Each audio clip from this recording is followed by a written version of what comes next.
Hello everyone, this is Momita. Welcome all of you to my channel. ICDS supervisor প্রমোশনালদের যে 50% কেসটা confirm high court থেকে যে নির্দেশটা দিয়েছে যে 50% সিট তোমার অঙ্গনওয়াড়ি ওয়ার্কার থেকে নিতে হবে। তো আজকের আমি মেনলি দুটো জিনিস নিয়ে আলোচনা করব। সেটা হচ্ছে যে যেহেতু যত ভ্যাকেন্সি রিপোর্ট করেছিল ডিপার্টমেন্ট যে 3400 সামথিং, সেটা হচ্ছে হাফ করলে দাঁড়ায় আপনার 1729টা। তো সেই 1729টা পোস্টের জন্য কি ফার্দার কোনো ইন্টারভিউতে ডাকতে পারে? কারণ এটা তো নিতেই হবে, স্টেটকে সেই নির্দেশই দেওয়া রয়েছে, সেইটা একটা বিষয়। আর দ্বিতীয় একটা বিষয় হচ্ছে এই 1729টা পোস্ট কোথা থেকে দেবে। তো এই দুটো জিনিস নিয়ে মেনলি আলোচনা করব। তবে ভিডিও বানানোর আগে আমি একটু বলে দিচ্ছি যে কারোর যদি কোথাও খারাপ লেগে থাকে আমার এই বক্তব্যে, তার জন্য আমি আগের থেকেই ক্ষমা চেয়ে নিচ্ছি। বাট যেটা আমার মনে হয়েছে সেটা আমি আপনাদের সাথে আলোচনা করছি। অনেকের তো অনেক কোয়ারি আসে। তো ফার্স্টে বিষয়ে আসি যে 1729টা পোস্টে যদি নিতেই হয়, কোথা থেকে দেবে সেটা পরে আসছি। যদি নিতেই হয় তাহলে যে ইন্টারভিউতে ডেকেছিল, যে মানে অ্যাপ্রক্স 3:1 রেশিওতে ডাকা হয়, তো এখানে একটু সুবিধা করে ডেকেছিল 2.5 বা এরকম কিছু একটা 2.7, আপনাদের সাথে সেটা আমি আলোচনা করেছিলাম আগে।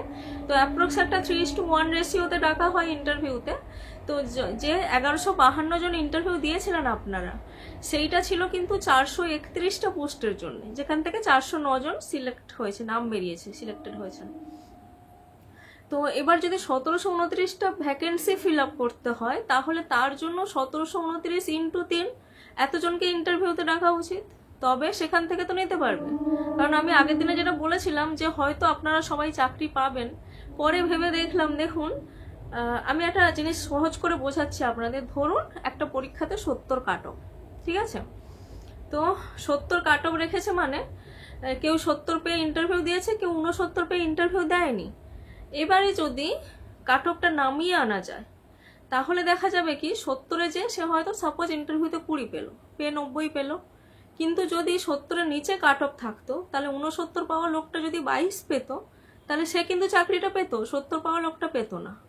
তো সেই জন্য বলছি সবাই এখানে চাকরি হয়তো পাবেন না, যদি স্টেটকে এটা মানতেই হবে, হাইকোর্টের রায় যেহেতু। তো 1729টা পোস্ট যদি ফিল আপ হয় তাহলে 1729 ইন্টু 3 এতজনকে কিন্তু ইন্টারভিউতে ডাকতে হবে, ঠিক আছে?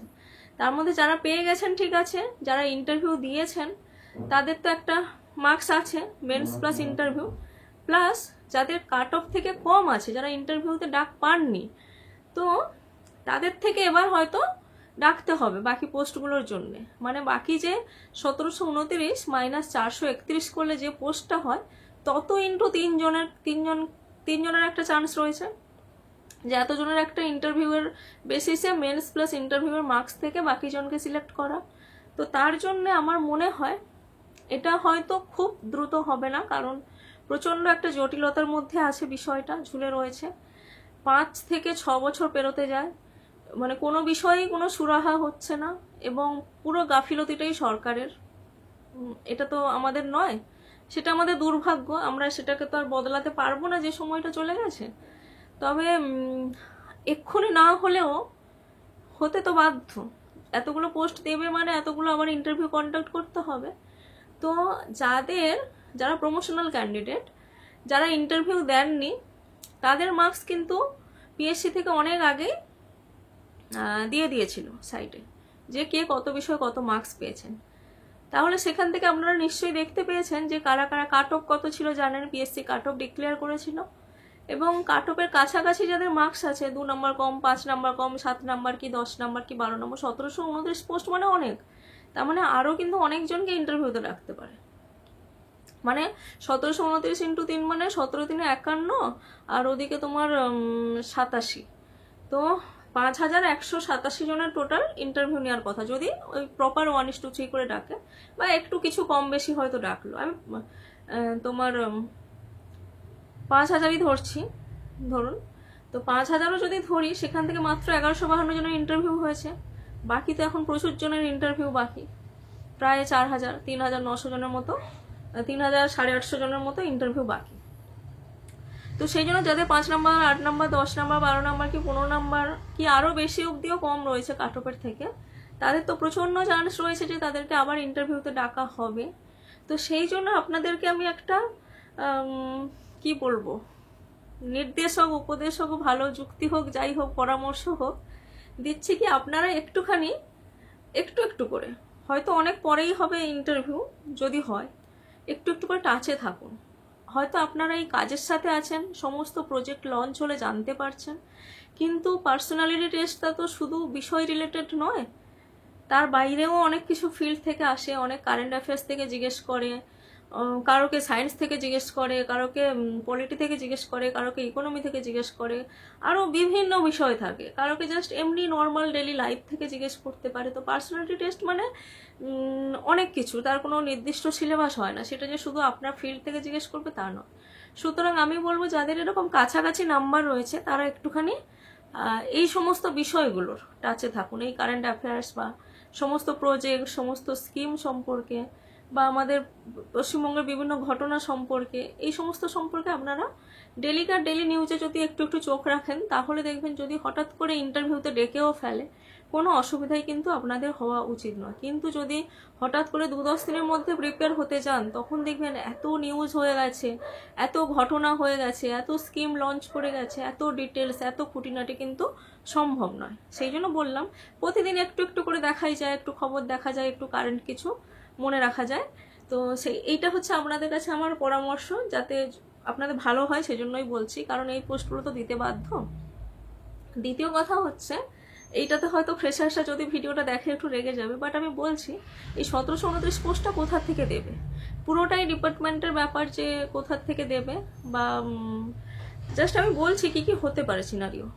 ধরুন কি করলো যে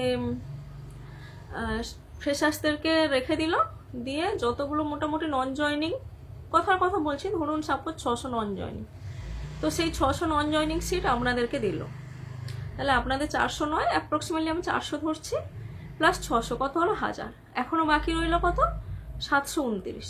তো এই 729 আমি ধরে নিলাম কি ডিপার্টমেন্ট তার কাছে এক্সট্রা এতগুলো ভ্যাকেন্সি আছে, সে সেই ভ্যাকেন্সি বার করে আপনাদেরকে 1729 করলো। ভালো কথা, ওয়েল 1729 হওয়ার কথা ছিল, কিন্তু ডিপার্টমেন্ট যদি 729টা এক্সট্রা পোস্ট বার করে, সেই এক্সট্রা পোস্টটাতেও কিন্তু 50-50 প্রাপ্য, ফ্রেশার্সদের 50, আপনাদের 50।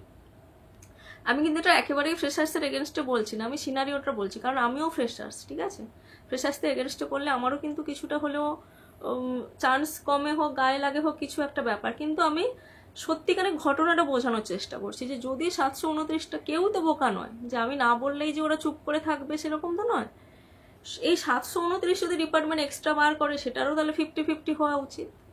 বা আমি যদি উল্টোভাবে বলি, দেখুন ফ্রেশার্সদের 2900 সামথিং যে পোস্ট রয়েছে, সেই পোস্টের থেকে যদি 600 নন জয়নিং ধরলাম আপনাদেরকে দিয়ে দিল, তাহলে টোটাল ফ্রেশার্সের সংখ্যা কত দাঁড়ালো, আমি অ্যাপ্রক্সিমেটলি ধরলাম 2900 থেকে 600 বাদ দিলাম, তাহলে কত হলো 2300। তাহলে 2300 ফ্রেশার্স জয়েন করলো, আর ওদিকে 1729 AWW জয়েন করলো, তাহলেও তো রেশিওটা 50, মানে 50%, মানে 1:1 হচ্ছে না, তার মানে আবার ফার্দার কোর্ট কেস হবে। তাহলে পুরো বিষয়টা এখন একটা ঝামেলার মধ্যে রয়েছে। তাহলে যাই ঝামেলা হোক না কেন, এটা পুরোপুরি আমাদের ওমেন অ্যান্ড চাইল্ড ওয়েলফেয়ার যে ডিপার্টমেন্ট বা পিএসসি, আমি জানি না কে করবেন, তবে সেটা পুরোটাই তাদের ব্যাপার। বাট আমার এই ভিডিওটা বানানোর উদ্দেশ্য হচ্ছে প্রমোশনালদের তো যাই করেই হোক, যেখান থেকে সিট হোক, তো 1729 বা তার বেশি প্রাপ্য। কেন বা তার বেশি? কারণ এক্সট্রা অনেকগুলো সিট ক্রিয়েট করতে হবে, তাহলে সেখান থেকেও নিশ্চয়ই প্রমোশনালদের কিছু সিট প্রাপ্য। তার মানে আপনারা যারা মেন্স দিয়েছেন তাদের একটা চান্স রয়েছে আবার ইন্টারভিউ মানে দেওয়ার, তার জন্য আপনারা একটু একটু করে প্রিপেয়ার হতে থাকুন, সবার জন্য ভালো হবে। আচ্ছা, এবার কিছু কমেন্ট ছিল, সব কমেন্টের উত্তর দেওয়া যায়নি, সেটা নিয়ে আমি একটা ভাবছিলাম Q&A বানাবো, কিন্তু এই ভিডিওটা অনেক বড় হয়ে যাবে, আর বানাচ্ছি না। সবাই ভালো থাকবেন, সুস্থ থাকবেন, ধন্যবাদ সবাইকে।